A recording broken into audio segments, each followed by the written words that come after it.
একটু ভুলের কারণে নয়, একটু ভুল বোঝাবুঝির কারণে মানুষ তার প্রিয়জনকে হারায়। জীবনে কোনো কিছু শিখতে হয় মাথা নিচু করে, আর বাঁচতে হয় মাথা উঁচু করে। ভালোবাসার মানুষটির অবহেলাই কারোর জীবন ধ্বংস করার জন্য যথেষ্ট।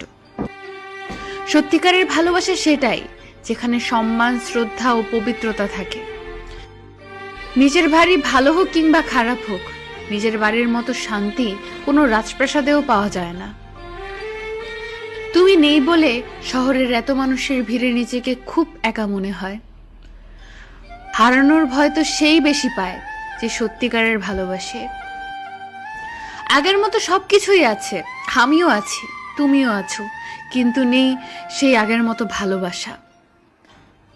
না পাওয়া কিছুর জন্য কষ্ট হয় না, কষ্ট হয় পেয়ে হারানোর জন্য।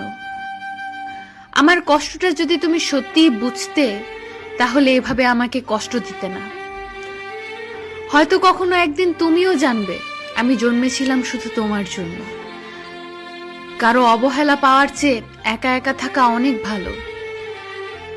একা থাকা অনেক ভালো, কারণ একাকিত্ব কখনো বিশ্বাসঘাতকতা করে না।